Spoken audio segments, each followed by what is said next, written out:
하나님 말씀은 에베소서 6장 1절로 9절까지 우리 한 절씩 교독하도록 하겠습니다.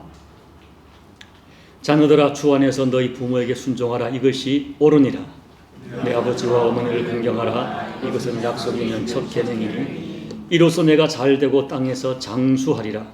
또한 이들아, 너희 자녀를 노엽게 하지 말고 오직 주의 교훈과 훈계로 양육하라. 종들아, 두려워하고 떨며 성실한 마음으로 육체의 상전에게 순종하기를 그리스도께 하듯 하라. 눈가림만 하여 사람을 기쁘게 하는 자처럼 하지 말고 그리스도의 종들처럼 마음으로 하나님의 뜻을 행하고 기쁜 마음으로 섬기기를 주께 하듯 하고 사람들에게 하듯 하지 말라. 이는 각 사람이 무슨 선을 행하든지 종이나 자유인이나 주께로부터 그대로 받은 줄을 알미라. 같이 있습니다. 상전들아, 너희도 그들에게 이와 같이 하고 위협을 그치라. 이는 그들과 너희 상전이 하늘에 계시고 그들에게 사람을 위해 모로 취하는 일이 없는 줄을 너희가 알미라. 아멘. 예수님을 주님으로 섬기는 우리들이 놓쳐서는 안 될 정말 중요한 진실이 있습니다. 우리가 예수 믿으면 우리 영혼만 구원받고 거듭나는 것이 아닙니다.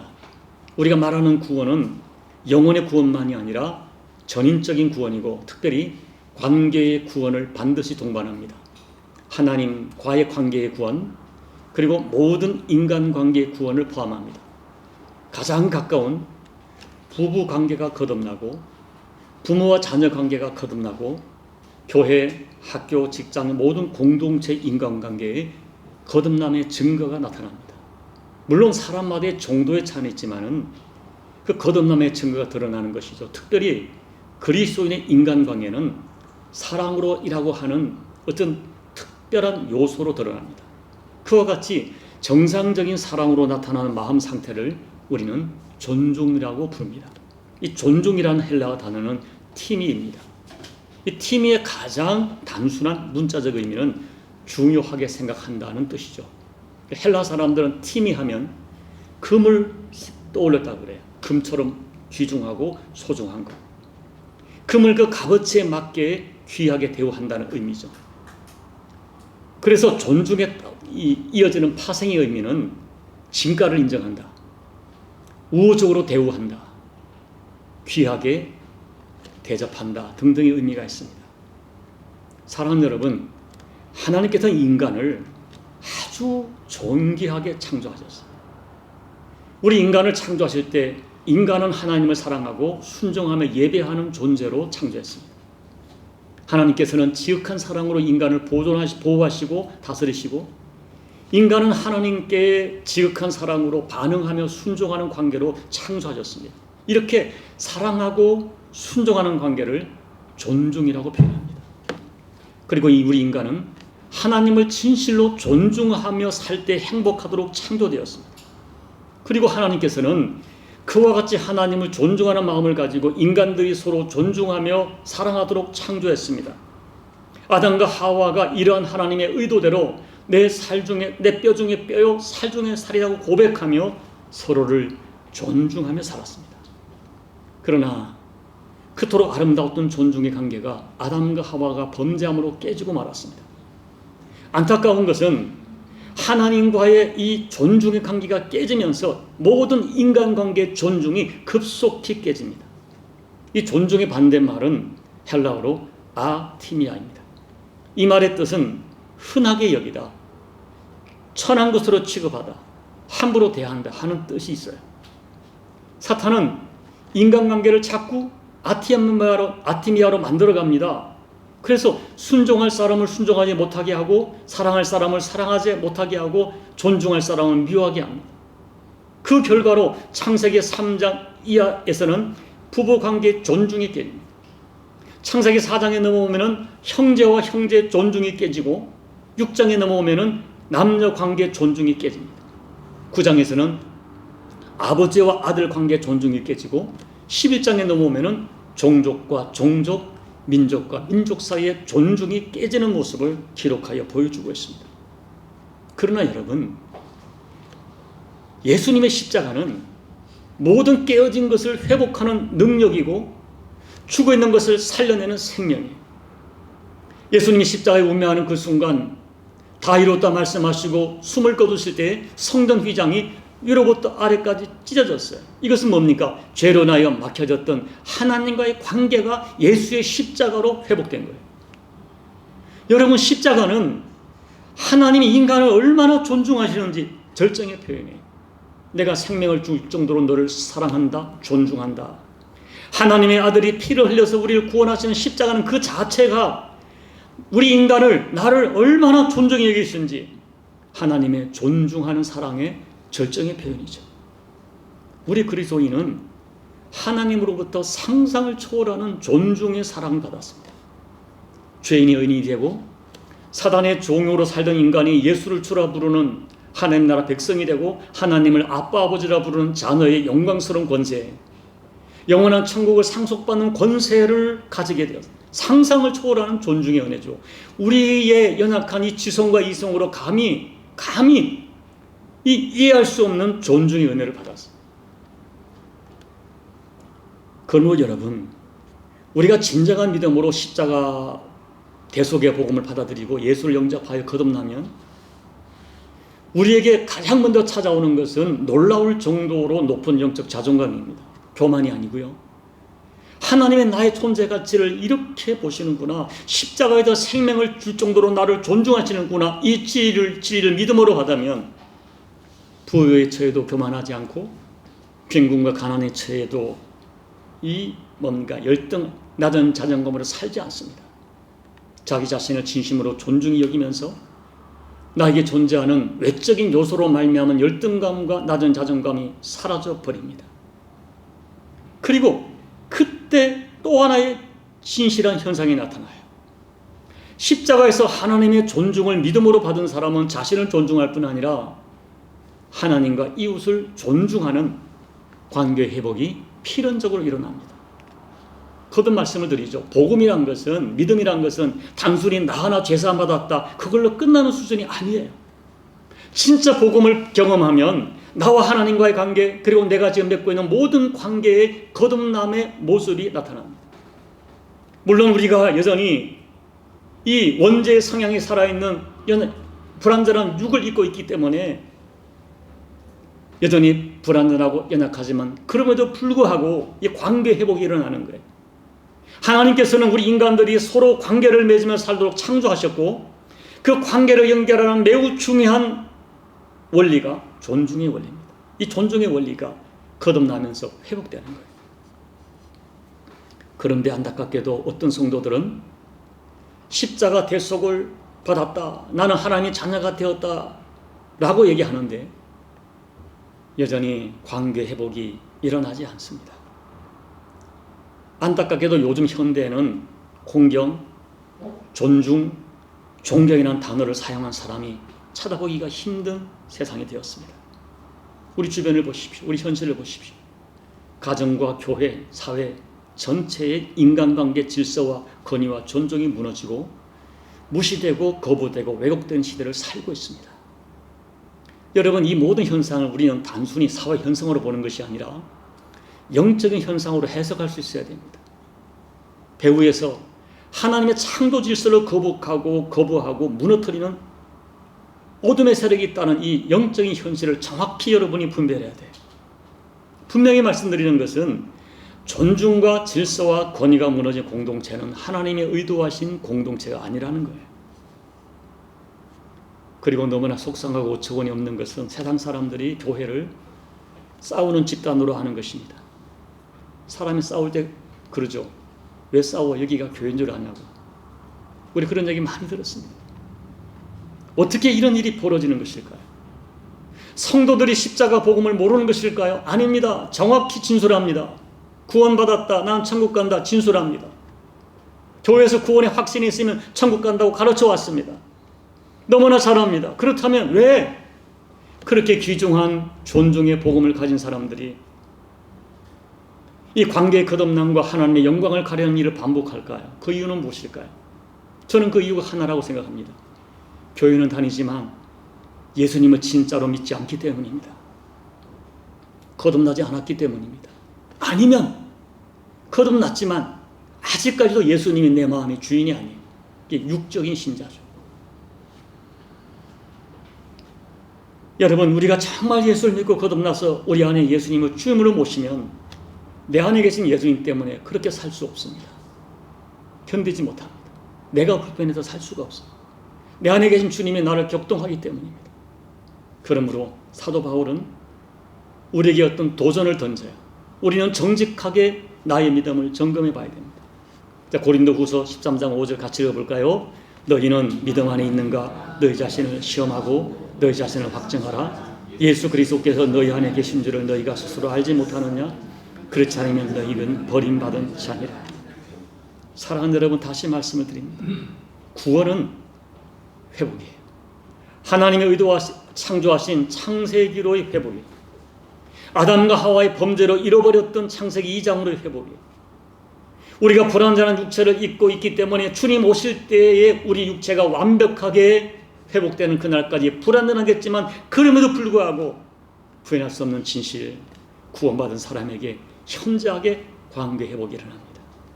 그래서 오늘 말씀에서 사도 바울은 예수 믿는 성도들에게 반드시 나타나야 될 인간관계 회복을 조목조목 구체적인 상황으로 고면을 해요.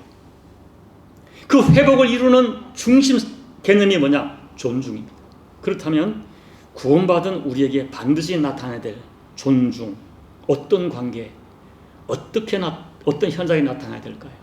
첫째, 존중의 출발점은 하나님입니다. 다시 말씀드릴게요. 하나님은 우리를 십자가의 지극한 사랑으로 존중하셨어요. 나 같은 죄인을 생명 주어 살리셨어요. 십자가는 나를 이만큼 존중히 여기시는 하나님의 사랑이 나타나 있는 현장입니다. 그리고 그렇게 하나님의 사랑을 받은 자들은 그 마음 또한 하나님을 향하여 뜨겁게 열리죠. 그래서 우리가 하나님을 존중하는 마음을 가장 핵심적으로 드러내는 현장이 예배입니다. 예배는 하나님을 하나님으로 인정해드리고 하나님을 내 인생의 왕으로 모셔드리고 존중히 여기는 최고의 신앙이에요. 존중은 우리가 드리는 예배의 또 신앙의 핵심 행위입니다. 자, 사무엘상 2장 30절 하반절만 같이 읽어볼까요? 나를 존중히 여기는 자를 내가 존중히 여기고 나를 멸시하는 자를 내가 경멸하리라. 여러분, 이 말씀을 하실 때 사실은 긍정적인 분위기가 아니고 매우 두려운 상황이었어요. 엘리와 그 제사장들에게 하나님이 이제 징계를 공고하시면서 이 말씀하신 거예요. 내가 왜 너희를 버리는가? 대대로 제사장 가문으로 쓰임받았던 너희를 이제 내가 버리려 한다. 그 이유가 뭐냐? 나를 존중히 여기는 자를 내가 존중히 여기고 나를 멸시하는 자를 내가 경멸하리라. 너희가 버림받는 것은 너희가 나를 멸시했기 때문이라고 말씀하는 거예요. 여러분, 하나님은 우리를 정확히 아십니다. 누구도 하나님을 속일 수 없습니다. 심은 대로 거두게 하십니다. 내가 하나님을 얼마나 예배를 통하여 존중히 여기는지 하나님이 아세요. 제가 오늘 교회를 일찍 왔어요. 집에 아내도 없고 혼자 있으니까 8시 이전에 왔죠. 기도를 하고 싶어 왔는데 문득 그런 마음이 들어요. 하나님, 옛날처럼 예배 드리는데 가슴이 뜨겁지 않습니다. 마음이 설레지 않습니다. 저를 용서해 주십시오. 기도를 드렸어요. 오늘 사무엘상 2장 30절 하반절 나를 존중히 여기는 자를 내가 존중히 여기고 나를 멸시하는 자를 내가 경멸하리라. 이 말씀은 성경 역사와 기독교 역사에 왜 어떤 사람은 그렇게 하나님께 존중히 여김을 받게 되었는가, 왜 어떤 사람은 하나님께 버림받게 되었는가를 정확하게 증언하는 말씀입니다. 여러분, 하나님을 정말 존중해야 돼요. 하나님이 여러분을 너무나 존중히 여기시기 때문입니다. 두 번째, 부모를 진심으로 존중하고 공경해야 됩니다. 하나님으로부터 시작된 존중은 모든 인간관계 영역으로 이어집니다. 그리고 여러분, 하나님께서는 십계명을 하나하나 배치하실 때 분명한 의도를 가지고 순서를 배치하셨어요. 부모 공경은 인간관계에서 지켜야 될 첫 번째 계명이고 하나님의 약속에 담겨있는 계명이고 부모 공경의 계명을 지켜야 하나님도 온전히 섬길 수 있습니다. 에베소 6장 1절 2절, 이건 어느 민족, 어느 시대 모든 자녀들에게 주신 하나님의 정확 무한 말씀이에요. 같이 읽어볼까요? 자녀들아, 주 안에서 너희 부모에게 순종하라. 이것이 옳으니라. 내 아버지와 어머니를 공경하라. 이것은 약속에 있는 첫 계명이니. 성경은 부모를 향한 존중을 공경이라 부르고 부모에 대한 존중은 순종과 섬김으로 나타나요. 저에게는 우리 홀로 되신 어머님 91세, 올해가 91세가 되셨어요. 근데 작년에 비해서 올해 너무나 몸이 연약해져서 제가 고민을 많이 하다가 그래서 어머님과 함께 식사를 하게 되었어요. 의왕 저수지에 있는 이제 한식집으로 모시고 식사를 했습니다. 끝나고 작은 논쟁이 벌어졌어요. 어머니께서 내가 그렇게 오래 살지 못할 것 같으니 아들에게 마지막이라도 밥을 사주고 싶다 하셨고, 저는 그렇다면 더더욱 제가 밥을 사야겠습니다 하고 논쟁을 벌였어요. 그래서 어머님이 굳이 카드를 주시기 때문에 카드를 받아서 계산대에 갔습니다. 누구 카드로 계산했을까요? 어머니 카드로 계산했습니다.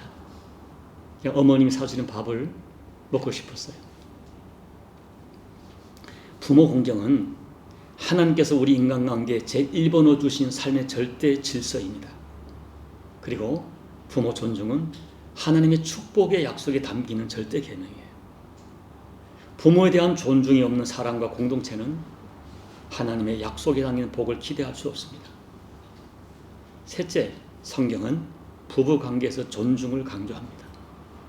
오늘 6장에는 나와 있지 않지만 바로 앞서서 5장에서는 22절부터 33절까지 11절에 이르도록 길게 부부관계 존중을 강조해요. 먼저 에베소서 5장 22절 23절 아내들만 별로 유쾌하지 않지만 읽어보겠습니다. 자, 시작. 아내들이여 자기 남편에게 복종하기를 주께 하도다. 이는 남편이 아내의 머리 되니 그리스도께서 교회의 머리 된 것 같으니 그가 바로 몸의 구주시니라. 자, 베드로전서 3장 1절 계속해서 아내들아 이와 같이 자기 남편에게 순종하라. 혹은 이런 말씀을 순종하지 않는 자라도 말로 말미암지 않고 그 아내의 행실로 말미암아 구원을 받게 하려 함이니. 남편을 존중하고 순종하고 심지어 복종하는 것은 하나님의 질서이고 명령입니다. 그러면 여섯 아내들이 말해요. 어떻게 남편이 아무리 봐도 이리 보아도 저리 보아도 존중할 모습이 전혀 없는데 어떻게 존중하란 말입니까? 남편은 감정으로 존중하는 것이 아니라 남편이라는 신분 때문에 하나님이 내게 붙여주신 남편이라는 신분 때문에 존중하는 것이 하나님이 세워진 질서다 하는 것이 성경의 가르침이에요. 남편이 예수를 믿지 않아도 존중해야 됩니다. 베드로 사도께서는 남편은 아내의 말로 구원받는 것이 아니라 아내의 행실로 구원받는다고 강조하여 권면합니다. 제가 사족을 붙이면 믿는 남편들도 아내의 분명한 잔소리로 변하는 것이 아니라 아내의 행동으로 변화됩니다. 누가 하나님의 은혜를 입습니까?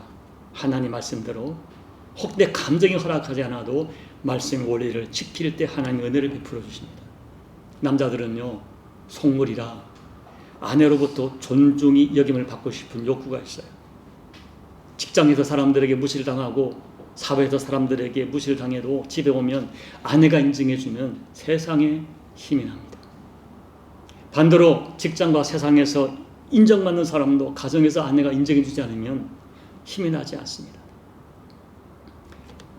남편의 권위가 바닥을 친다면 아내는 그 바닥을 치는 아주 불행한 남편의 불행한 아내가 되는 것이죠.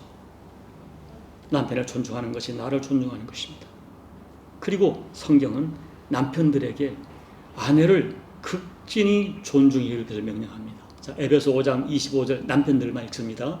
남편들아 아내 사랑하기를 그리스도께서 교회를 사랑하시고 그 교회를 위하여 자신을 주심같이 하라. 자, 베드로전 3장 7절 남편들아 이와 같이 지식을 따라 너희 아내와 동거하고 그를 더 연약한 그릇이요 또 생명의 은혜를 함께 이어 받을 자로 알아 귀히 여기라. 이는 너희 기도가 막히지 아니하게 하려 함이라. 왜 아내를 존중히 여겨야 됩니까? 그 아내를 위하여 예수님이 자기 생명을 주실 정도로 존중하게 여기는 존재가 아내이기 때문입니다. 주님이 생명을 주어 살려낸 존중하는 존재를 내가 무시하면 그것은 내가 주님을 멸시하는 죄가 됩니다. 또한 아내는 세상에 많고 많은 여성 중에 하나님이 나와 함께 생명의 은혜를 이어가도록 지명해 주시고 붙여주시고 약속하신 존재이기 때문입니다. 그래서 아내를 존중히 여기는 사람은 자신을 존중히 여기는 것이 됩니다. 쉽지 않겠죠. 그래서 우리는 하나님 말씀은 내 감정으로 순종하는 것이 아니라 하나님 말씀, 나의 아버지, 나의 주님의 말씀이기 때문에 순종하는 것이죠. 서로 존중해야 돼요. 특히 나는 존중하는데 그 사람이 존중하지 않더라도 보복의 심리로 반응하지 말고 나만이라도 하나님 명령의 존중의 원리를 지키며 살아야 됩니다. 그러다 보면 어느 날 기적 같은 일이 일어날 것입니다. 부부는 존중으로 살아야 됩니다. 넷째, 자녀를 존중해야 돼요. 오늘 4절에서 자녀를 노엽게 하지 말라고 하십니다. 이 말은 자녀를 함부로 대하지 말고 존중하라는 거예요. 자녀가 잘못해서 책망할 때도 그 인격을 훼손해서는 안 됩니다. 자녀는 부모들이 자기 존재를 무시한다고 생각할 때 그 마음에 분노가 일어나요. 그 분노를 즉각 표출하지 않지만 그 분노가 마음에 쌓여서 있다가 언젠가는 역긴으로 무섭게 표출되고 맙니다. 언젠가 인터넷에서 해외 교민이 올린 상담의 글을 읽었어요. 자녀의 미래를 생각한다고 대기업을 그만두고 아파트 팔고 해외로 이민 왔다는 것입니다. 근데 아들이 학교에서 적응을 잘 못해요. 좀 높은 학년에 왔기 때문에 언어가 잘 되지 않는 것입니다. 그래서 위축돼서 학교에서 단 한마디 말도 하지 않는 언어 부적응자가 되었어요. 그때 아버지가 극단의 처방을 해요. 집안에 있는 모든 한국 책을 박스에 담아 봉해버렸어요. 그것이 자녀의 언어 실력에 도움이 되고 유익이 되리라 생각한 거예요. 그런데 아들은 충격을 받았습니다. 왜냐하면 학교에서도 아이들이 나를 언어 때문에 무시하는데 아버지가 나를 부끄러워하고 나를 무시하는구나 생각한 거예요. 나에게 한마디 상의도 없이 일방적으로 결정한 아버지에게 상처를 받았고 그날부터 아버지와 대화를 끊었습니다. 그렇게 가슴에 분노를 안고 지내던 아들이 결국 학교에서 엄청난 사고를 치고 마는 것이죠. 여러분, 자녀를 존중하십시오. 언어부터 존중의 언어로 바꾸십시오. 자녀를 하나님의 온전한 형상이 담긴 인격체로 대하십시오. 이것이 주님의 엄중한 명령입니다. 다섯째, 주변의 모든 인간관계에 존중을 적용해야 합니다. 이미 말씀드린 대로 하나님을 존중하는 사람은 모든 인간관계로 존중의 영성이 발전됩니다. 오늘 사도 바울은 두 가지 경우를 말해요. 하나는 권위자 윗사람입니다. 그 5절부터 9절까지 그들과 어떻게 관계를 맺어야 할지를 말하죠. 성경은 사람들에게 눈가림만 하지 말라. 겉다르고 속다르게 대하지 말라. 공동체의 권위자가 내 마음에 들지 않아도 그리스도께 하듯 존중하라고 가르쳐요. 이 말씀은 나를 대하는 상대방의 반응 여부가 아니라 내가 하나님을 섬기는 자이기에 하나님을 섬기는 마음, 본질적 신앙으로 반응하는 거예요. 어떻게 이런 게 가능할까요? 여기에 하나님이 숨겨놓으신 놀라운 비밀이 이 말씀 가운데 있어요. 너희가 존중의 원리를 붙들고 살아가면 언젠가 생각밖의 복이 그 권위자를 통해서 너에게 흘러 들어온 것을 경험하게 될 것이라고 말하는 것입니다. 그 권위자에게 내가 줄 복을 담아 놓았다고 주께서 말씀하시는 거예요. 그러므로 권위자를 통해서 흘러오는 복을 받기 위해서라도 우리는 존중의 원리를 붙들고 살아가야 됩니다. 또 반대의 경우가 오늘 주변에 아주 작은 소자 하나라도 무시하지 말라는 것입니다. 자, 마태복음 18장 10절 읽어볼까요? 삼가 이 작은 자 중에 하나도 없인 여기지 말라. 너에게 말하노니 그들의 천사들이 하늘에서 하늘에 계신 내 아버지 얼굴을 항상 배웁느니라. 여러분, 성경은 구약부터 신약에 이르기까지 이 작은 자, 연약한 자에 대한 존중을 굉장히 강조해요. 9절 말씀에서 하나님은 사람을 외모로 취하지 않으신다고 말합니다. 우리와 생각이 다르겠죠. 학력, 그 다음에 사회적 신분, 재산의 많고 적음, 외모 생김새 가지고 우리는 사람을 선입견으로 대할 때가 참 많아요. 그런데 주님이 말씀합니다. 그가 내 형상으로 만들어진 존재이고 무시해도 괜찮은 존재는 단 한 사람도 없다는 것입니다. 특별히 여러분들, 저와 여러분의 신앙과 인격이 어디에서 나타나느냐? 우리 주변의 연약한 자, 약자를 대하는 태도에서 우리의 인격과 우리의 신앙이 너무나 정확하게 드러나. 그리고 또 하나, 오늘 본문에 기록되어 있지 않지만은 다른 곳에 많이 기록된 것이 하나님이 세우신 교회의 권위에 대한 존중입니다. 히브리서 13장 17절 읽어볼까요? 너희를 인도하는 자들에게 순종하고 복종하라. 그들은 너희 영혼을 위하여 경성하기를 자신들이 청상할 자 같이 하느니라. 그들로 하여금 즐거움 우리 것을 하게 하고 근심으로 하게 하지 말라. 그렇지 않으면 너에게 유익이 없느니라.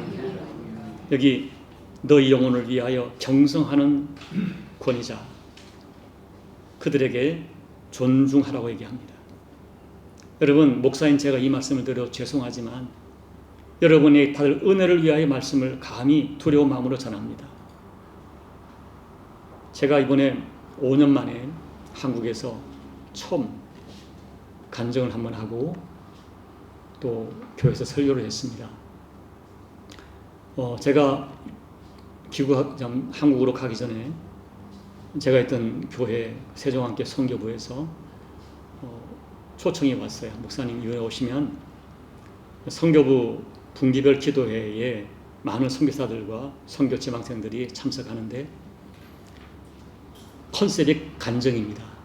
해주시겠습니까?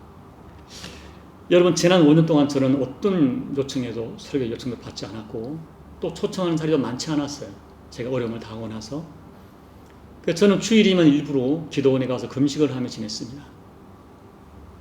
근데 이번에는 저도 모르게 예스 하는 답이 나온 거예요. 그리고 또 후배 목사가 목회하는 교회, 1000명이 모이는 큰 교회죠. 그게 설교 요청이 와서 제가 허락을 했습니다. 5년 만에 강단에 서니까 참 감회가 새로웠어요. 제가 교회를 방문하며 느낀 것이 있습니다. 하나님을 소중히 여기는 사람들은 하나님의 사람을 소중히 여깁니다. 자랑합니다. 아름답게 섬깁니다. 그리고 그런 교회가 하나님 은혜를 받고 그런 성도가 하나님께 은혜를 받습니다. 물론 목회자 교회 리더들이 연약하고 부족한 죄인인지라 허물이 많이 나타나고 인간적 냄새가 많이 납니다. 나보다 인격적인 부분이 부족할 수 있습니다. 그럼에도 불구하고 오직 하나, 그가 나를 위하여, 내 영혼을 위하여 경성하고 기도하고 자기가 계산할 자인 것처럼 기도하는 교회 리더라고 하는 그 한 가지 사실 때문에 그를 위해 우리가 기도해 줘야 돼요. 우리가 하나님의 사람을 존중히 여길 때 가장 1차적으로 그가 전하는 말씀이 내 영혼 속에 흘러 들어올 뿐 아니라 주께서 말씀하기를 내가 보낸 선지자를 선대하면 바로 너가 선지자의 상을 받을 것이라는 약속의 말씀이 내게 허락되는 것입니다. 이제 말씀을 마치면서 언젠가 여러분께 드렸던 예화 하나, 너무나 제 가슴에 다가오는 예화이기 때문에 그 예화를 다시 말씀드리려 합니다. 노련한 사냥꾼은 덫을 설치할 때 2가지 필수 요건을 반드시 체크합니다. 첫째는 보이지 않는 은밀함이고 둘째는 치명적인 미끼입니다. 대상자가 좋아하는 미끼죠. 사탄은 이런 덫의 구성 요소를 정확히 알기 때문에 그 덫의 요소를 정확히 알고 성도들의 영혼을 사냥합니다. 우리가 주목하는 것은 노련한 영혼 사냥꾼인 사탄은 아무 것이나 미끼로 사용하지 않아요. 우리를 실족시키기 위해서 치명적인 미끼를 다는 것이죠. 그렇다면 우리에게 무엇이 치명적인 미끼가 되는 것입니까? 우리에게 치명적인 미끼는 내가 사랑하는 사람이에요. 내가 믿었던 사람이에요. 마음의 상처, 상한 감정, 사라지지 않는 분노는 아무에게 생기지 않습니다. 내가 마음을 준 사람. 그 사람이 내게 치명적인 미끼가 되는 거예요. 왜냐하면 내가 마음을 주고 사랑을 준 사람만이 내게 상처를 줄 수 있기 때문입니다. 그래서 우리에게 치명적인 미끼가 되는 것은 대부분 가장 가까운 가족, 그리고 교회에서 함께 주님을 섬기고 사랑했던 목사, 장로, 권사, 집사, 교우들이에요. 그러나 잊지 말아야 됩니다. 에베소 6장에 바울이 한 것처럼 우리의 싸움은 혈과 육을 대하는 것이 아닌데 우리는 자꾸 혈과 육으로만 봐요. 그래서 뭡니까? 나를 실족하게 한 그 사람들, 내가 물어서는 안 될 미끼였어요. 그 미끼를 물면 예외 없이 분노, 비난, 모욕, 분열, 배신의 증상이 나타나고 결국 아차하면 무섭게 실족합니다. 안타깝게도 많은 교우들이 덫에 걸려 있으면서 미끼를 물어 덫에 걸려 있으면서도 내가 덫에 걸렸다는 사실조차 알지 못합니다. 이런 모습이 우리 가정에, 교회에, 직장에 너무나 나타나는 안타까운 현실이에요. 또 반대의 경우가 있습니다. 우리가 누군가에게 존중을 잃어버리면 자신도 모르게 그 사람에게 내가 사탄에 사용하는 덫의 미끼로 사용될 수 있어요. 그 사람이 나 때문에 말로 할 수 없는 상처를 받아요. 이런 사실에 대한 주님의 무서운 경고가 있습니다. 우리 누가복음 17장 1절 읽어볼까요? 실족하게 하는 것이 없을 수는 없으나 그렇게 하는 자에게 화로다. 그가 이 작은 자 중에 하나를 실족하게 할진대 차라리 연자 맷돌이 그 목에 매어 바다에 던져지는 것이 나으니라. 이제 말씀을 정리합니다. 지금 우리가 살아가는 세상은 존중이 무너진 시대를 살고 있어요. 하나님께서 존중하라는 부모를, 남편을, 아내를, 자녀를, 그리고 영적 가족인 예수의 피가 함께 흐르는 교우들을, 또 하나님이 세우신 영적 권위를 인정하지 않습니다. 서로 폄하하고 비난하고 조롱하고 무시합니다. 존중을 잃어버리기 때문에 가정에 가도 행복하지 않습니다. 많은 가정과 교회와도 행복하지 않습니다. 많은 가정과 교회와 사회가 뒤틀려 버렸어요. 회복하는 것은 내 가슴부터 존중을 회복하는 것입니다. 여러분, 성경은 창세기부터 계시록까지 성경 전반에 걸쳐서 인간관계 존중의 원리를 강조하고 또 강조합니다. 우리 어린이 주일에 우리 아이들에게 가르쳐 줘야 할 것, 선물 주고 기뻐하고 외식하고 그게 아니에요. 존중의 원리. 제가 우리 이 자료를 정리하다가 오래전에 썼던 아비의 마음, 자식의 마음이라는 글이 생각이 나서 읽다가 우리 두 딸에게 그 글을 보냈어요. 아버지의 마음과 자식의 마음. 이렇게 자식으로서 아버지를 대하는 마음, 자식으로서 아비로서 또 자식을 대하는 마음. 내가 자식을 대하는 마음이 언제부턴가 7이라면 부모를 대하는 마음이 3이 되어버렸구나. 또 내가 너희들의 아비가 되었는데 그 마음을 느끼는구나. 이런 좀 글을 썼어요. 여러분, 존중은 하나님의 성품이고 하나님의 소원이고 하나님의 명령이고 하나님의 기대와 목적입니다. 우리 마음에서, 우리 언어에서, 우리의 태도에서 존중이 나타난다면 하나님께서 우리 인생을 존중해 주시고 또 여러분도 누군가에게 존중을 받는 삶이 될 것입니다. 존중의 영성이 우리 모두의 영성이 되어서 우리 가정과 교회와 사회에서 선한 영향을 끼치는 저와 여러분 되시기를 예수님 이름으로 축복합니다. 아멘. 오늘 말씀을 생각하며 기도하겠습니다. 성령이 주시는 감동을 따라 어떤 마음에 들든지 그 마음 그대로 놓고 잠시 기도하겠습니다. 아버지 하나님, 오늘 말씀을 통하여 저 자신부터 하나님 앞에 회개합니다. 하나님 아버지, 언제부턴가 존중을 잃어버린 이런 모습이 우리 가운데 현실이 되었습니다. 아버지 하나님, 우리를 불쌍히 여겨 주십시오. 하나님을 존중하는 마음이 우리 예배 회복되게 도와주시고 부모를 존중해 여기는 마음, 또 부부관계 존중하는 마음이 회복되게 도와주십시오.